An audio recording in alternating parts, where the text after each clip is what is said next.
Allez les amis, on se retrouve devant la maison dans laquelle est né Hergé le 22 mai 1907. La plaque l'atteste, on va en parler tout à l'heure. Mais simplement rappeler qu'on se trouve ici 33 rue Philippe Bock à Ixelles, à Bruxelles même précisément. Et donc là c'est assez fascinant de se retrouver dans la maison dans laquelle est né Hergé. La plaque l'atteste et le précise, hein. Ici naquit le 22 mai 1907 Georges Remy, le père spirituel de Tintin. Et donc là avec Cédric, l'idée c'est qu'on puisse un peu échanger sur nos sensations. Et j'ai envie de te demander Cédric, ça fait quoi pour toi de te retrouver devant cette maison dans laquelle est né Hergé? C'est un sentiment quand même d'une émotion particulière, un peu du frisson comme ça qui nous parcourt. Se dire que voilà, c'est ici que le futur grand maître de la bande dessinée qu'est Hergé est né. Bon, finalement, il y a quelque chose de solennel, Ouais, tout à fait. quelque chose qui prend un peu au trip comme ça. C'est émouvant. Absolument. Ce qui est sympa, c'est qu'on a la plaque et j'invite tous les tartinophiles qui l'ont sûrement déjà fait, mais pour celles et ceux qui ne l'auraient pas encore fait, venir se promener dans les rues d'Ixelles et effectivement passer devant la maison dans laquelle est né Hergé. C'est bien qu'il y ait cette plaque, je trouve, ça permet de mettre en valeur Tout à fait, oui. le fait qu'il ait pu naître ici et donc ça lui rend hommage d'une certaine façon. Et donc voilà, c'est vrai que c'est Oui, ça lui quelque rend chose. hommage, ça ne tombe pas dans l'oubli non plus, donc ça à fait. c'est bien, ça reste Ouais. vivant quelque part. Absolument, ouais, tout à fait. Elle est bien dégagée. Par le passé, Ouais. c'était pas toujours le cas, il me semble. Mais là, on la voit bien, donc On la voit bien. c'est chouette. Voilà. On va continuer notre périple pas très loin d'ici, du côté de la rue de Theux, le 34 précisément. Rue dans laquelle Hergé a pu créer les premiers albums de Tintin. Et donc, on se retrouve très prochainement, les amis. À tout de suite. Alors, les amis, une petite précision. Nous nous trouvons donc bien dans la rue Philippe Bock, mais il faut savoir que cette rue portait un autre nom par le passé. Elle s'appelait la rue Krantz et effectivement Hergé est né au 25 rue Krantz. Le nom de la rue a changé et donc aujourd'hui si vous voulez retrouver la maison dans laquelle est né Hergé, il faudra donc se rendre à la rue Philippe Bock. Mais effectivement par le passé celle-ci s'appelait rue Krantz. Et donc là où vivait Hergé, c'était précisément le 25 rue Krantz. Voilà, petite information importante à préciser.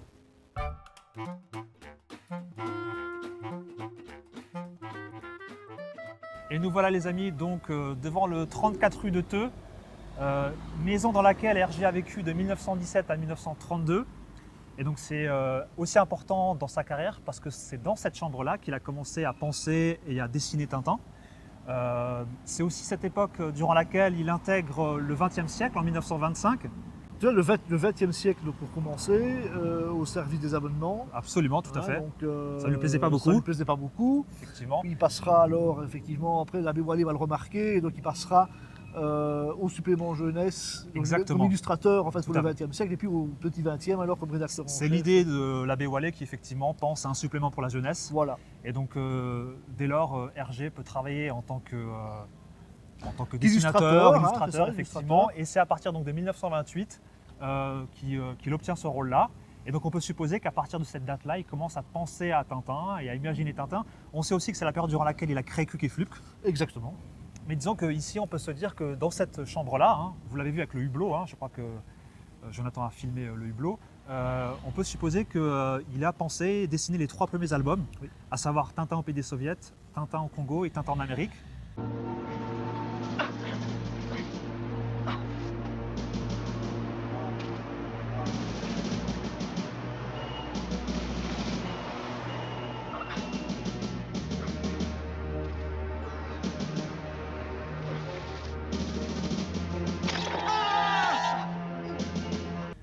Donc voilà, Donc c'est une place importante, c'est un lieu important parce que on peut dire qu'est né Tintin dans cette chambre. On peut dire qu'effectivement, il est né dans cette chambre, effectivement, et c'est encore une émotion particulière qu'on vit, puisque c'est vraiment là que Tintin va voir le jour. Tout à fait. Donc c'est quand même quelque chose d'assez impressionnant. Oui. Moi, je trouve quand même que quand on regarde cette façade, quand on regarde ce hublot, on ressent toute l'âme d'Hergé, on ressent tout l'esprit de créativité, Oui, oui. et c'est assez troublant. Et on peut faire remarquer aussi que c'était, semble-t-il, une petite chambre.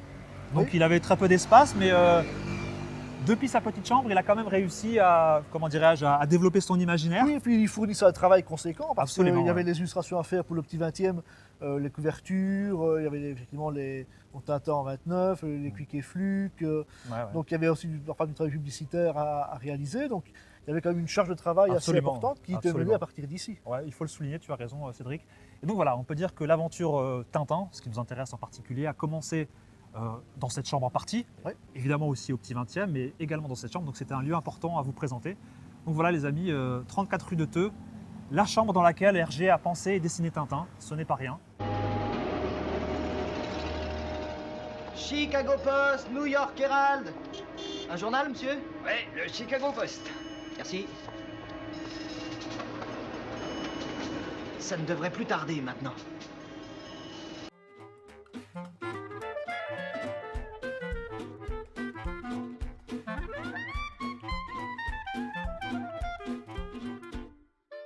Allez, c'est parti les amis, on se retrouve maintenant 24 rue Knappen à Schaerbeek précisément, devant la maison dans laquelle Hergé et Germaine ont vécu à partir de 1932.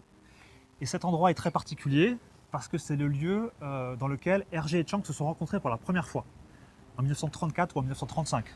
il me Oui, c'est ça, semble. en 1934, je dirais. Ouais. Oui, c'est ça, c'est dans ces eaux-là, Ouais, 34-35. je pense. Et effectivement, avant, cette maison était située au 18 rue Knappen, mais depuis quelques temps maintenant, c'est bien le 24 rue Knappen.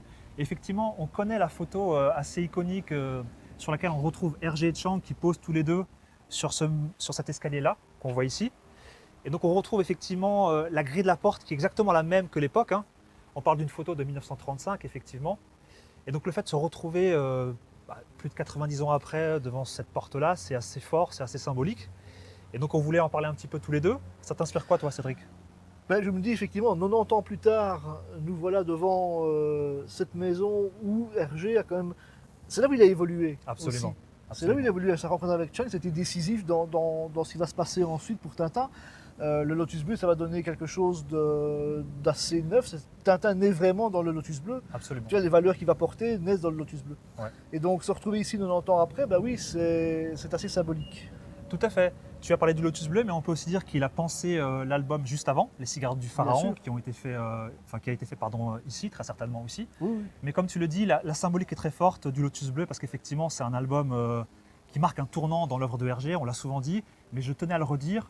Cette rencontre avec Chang permet à Hergé effectivement de s'émanciper de son milieu d'origine, un peu étroit, un peu étriqué. Ouais. Et effectivement, la rencontre avec Chang va lui être bénéfique sur un double plan, à savoir sur un plan qui lui permet effectivement de s'ouvrir au monde, et c'est pas rien pour un dessinateur. Bien sûr. Et puis aussi sur l'aspect graphique, sur l'aspect artistique, Chang va beaucoup lui apporter. Et donc Chang est d'un apport double, effectivement, Oui, tout à sur l'altérité, sur la rencontre à d'autres peuples, et aussi sur la connaissance plus fine des peuples dont on veut parler, et puis effectivement sur la dimension artistique et graphique. Tout à fait. Et je crois que c'est ça aussi qui va faire que le reste de l'œuvre, en tout cas ce qui va suivre par après, il y aura aussi toute une évolution, il y aura toujours une recherche du Oui. détail, d'être dans le vrai, entre guillemets. Tout à fait. En tout cas de coller à l'actualité et d'être le plus juste possible dans ce qu'il va créer. Et ça, je crois qu'il le doit beaucoup à Chang. Ouais, et moi j'irai même plus loin, je pense que la rencontre de Chang a été bénéfique et même salvatrice peut-être pour Hergé. C'est un mot un peu fort, mais j'ai envie de l'employer parce que peut-être que sans cette rencontre, Hergé n'aurait peut-être pas évolué, on ne le saura jamais évidemment, Bien mais sûr. ce que je veux dire par là, c'est que les rencontres permettent effectivement d'évoluer soi-même, permettent d'appréhender les choses de façon différente, de s'ouvrir à d'autres cultures, à Ouais. d'autres personnes, à d'autres idées aussi. Et donc tout ça, Chang a pu lui apporter, et donc je pense qu'on doit beaucoup à Chang pour l'œuvre de Hergé, comme on la connaît aujourd'hui, Tout à fait. pour son évolution perpétuelle. Et donc c'est important de souligner l'apport qu'a pu être celui de Chang. Et puis un dernier point qui me paraît important, se retrouver devant cette porte est très symbolique pour moi parce que effectivement, l'image de la porte est très forte. C'est Chang, effectivement, qui se retrouve dans la porte de Hergé, mais c'est Chang qui ouvre une porte à Hergé, la porte d'un monde qu'il ne connaît pas, la porte effectivement d'un choix artistique qu'il ne connaissait pas. Donc la symbolique de la porte, le fait que Chang ouvre la porte à Hergé, alors que c'est Hergé qui lui ouvre sa porte de chez lui, bien sûr. c'est très fort symboliquement et ça dit beaucoup sur effectivement cette photo qui paraît iconique et qui a effectivement qui permet d'entrevoir la suite avec beaucoup plus d'ouverture et de passion pour l'œuvre. Ma grande stupéfaction, moi j'ai découvert un monde tout nouveau. Il m'a fait découvrir des tas de choses, la poésie chez moi, l'écriture chez moi. C'était vraiment une révélation pour moi. Oui, tout à fait. Voilà, donc effectivement, rue Knappen, 24 rue Knappen. Moi je pense que c'est un lieu qu'il faut aller visiter si on le peut. Parce que cette porte est chargée d'une symbolique et d'une Oui, ouverture puis d'esprit. de toute façon, tout le monde connaît la photo, elle est Oui. iconique, donc ne sûr, serait-ce ouais. que pour ça, Tout à fait. c'est symbolique aussi. Hein. Tout à fait. La photo est symbolique et elle annonce beaucoup de choses nouvelles pour la Bien suite. sûr. Et effectivement, moi, à titre personnel, ça me touche beaucoup parce que c'est le moment effectivement où Hergé s'émancipe. Oui, ça, Elle elle dit, raconte beaucoup de choses. Elle cette raconte photo. beaucoup de choses, elle dit beaucoup de choses de l'homme et de la capacité assez magique qu'a la rencontre, Ouais, absolument. qu'ont les rencontres entre les hommes. Et donc, c'était important de s'y retrouver aujourd'hui. Donc voilà, rue Knappen, numéro 24 à Skerbeck. On se retrouve plus tard, les amis. À bientôt. Mais là, on sent qu'entre deux cultures, entre deux mondes, il y a la possibilité pour des individus de se parler, de se comprendre et de développer un bout de chemin ensemble. Mais c'est vraiment quelque chose de très fort. Il faut imaginer ça au milieu des années 1930. Allez, on se retrouve 17 avenue de l'Eure, là où a vécu Hergé Germaine de 1939 à 1953. Ouais. Donc on continue notre rodéo à Bruxelles, ou en tout cas dans les environs. Et donc là, effectivement, on est devant le 17 avenue de l'Eure. Ce qu'on peut dire par rapport à cette période-là, c'est que on va laisser passer le tram tranquillement. C'est que Hergé a commencé à s'entourer de dessinateurs, notamment Jacobs. Oui, on peut dire que c'est presque un pré-studio avant celui des années Absolument, 50, ouais, tout à fait. effectivement. Puisqu'effectivement, c'est Jacobs qui va venir collaborer avec Hergé. On parlait également tout à l'heure d'Alice De Vos. Oui, moi je Qui est sa voulais première effectivement coloriste. parler d'Alice Deveau, dont on ne parle pas toujours, qui est a priori sa première collaboratrice en tant que Oui, coloriste. voilà, c'est ça, oui. Elle a travaillé notamment sur les cartes-neige, qu'on connaît bien, et puis elle aurait effectivement participé à la colorisation de l'étoile L'étoile mystérieuse. mystérieuse, oui, c'est ça, tout à fait. Donc comme tu l'as dit, effectivement, Hergé avait un petit studio dans cette maison-là, dans lequel effectivement il invitait ses collaborateurs, ses amis Voilà. dessinateurs.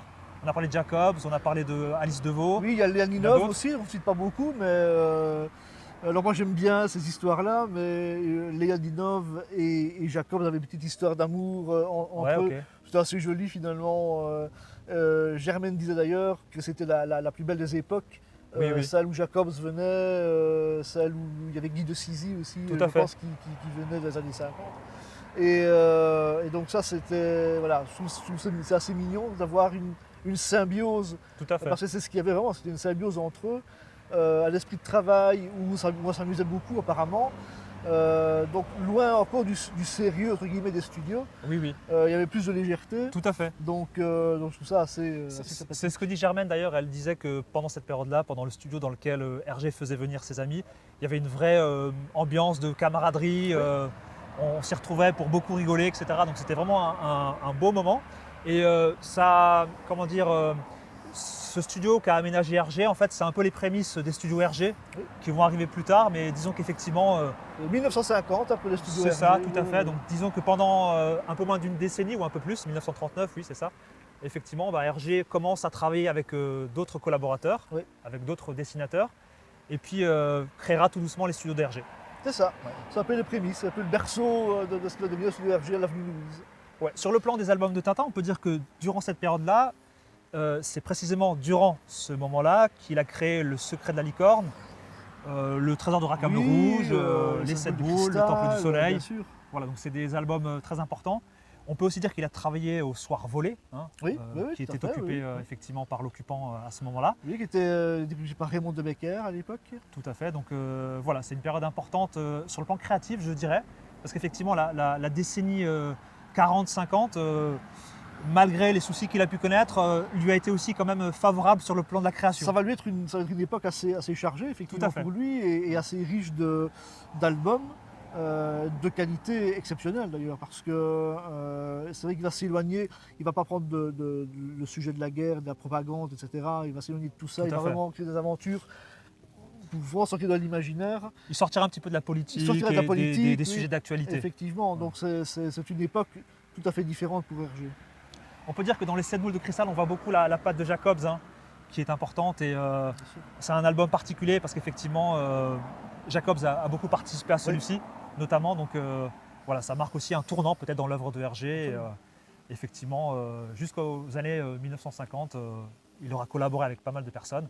Et on va aller tout de suite là se rendre sur un autre lieu qui n'est pas très loin d'ici, qui est la maison de Hippolyte Bergamote, qu'on retrouve justement dans les 7 boules de cristal. Parce qu'effectivement, celle-ci a été inspirée d'une vraie maison qui n'est pas très loin d'ici. Et donc on va vous permettre de la découvrir en vidéo très prochainement.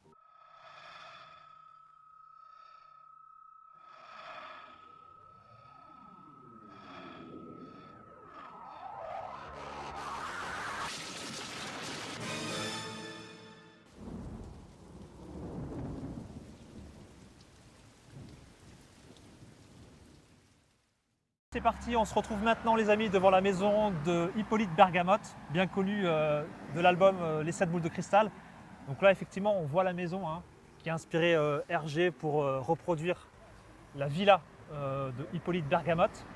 C'est assez fascinant parce qu'elle est assez ressemblante, hein. Pour ceux qui ont lu l'album, on reconnaît assez bien la façade. Et puis on peut s'imaginer qu'effectivement Raskar Kapak est passé par là. Donc assez fascinant hein, cet endroit, lui aussi.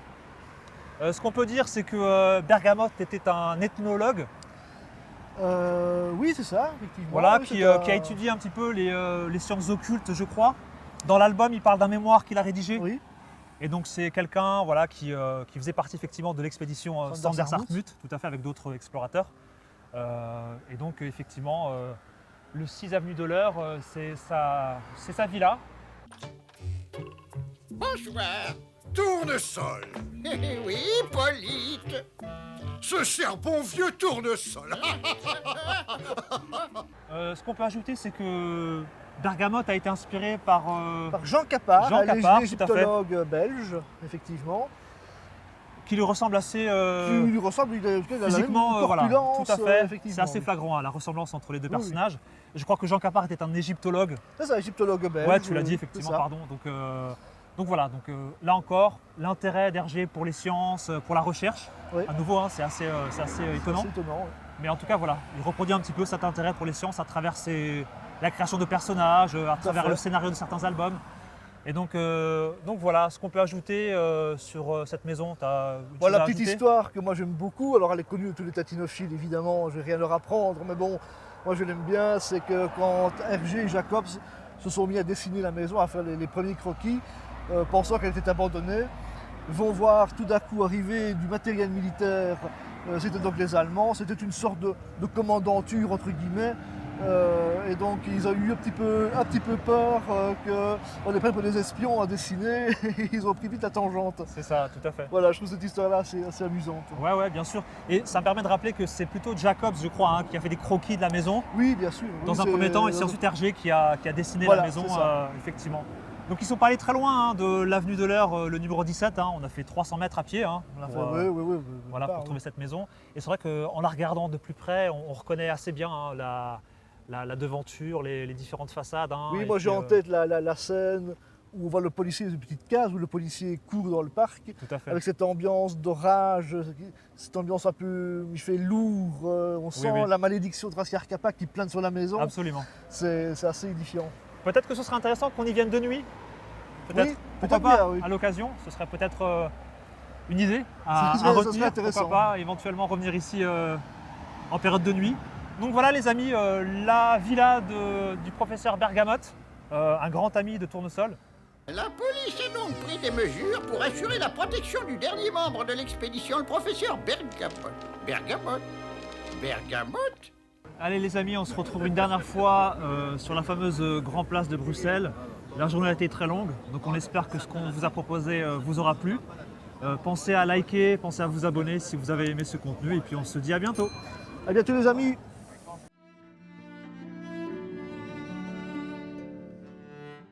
Bonjour les amis, et voilà, la vidéo n'est pas encore terminée. Nous revenons d'une grosse journée à Bruxelles, sur les pas d'Hergé. Nous sommes allés découvrir la maison où il était né, la maison où Tintin est né, hein, la création, là où il a créé les premiers albums, les Soviets, le Congo, Tintin en Amérique, là où il a vécu avec Germaine et rencontré Chang.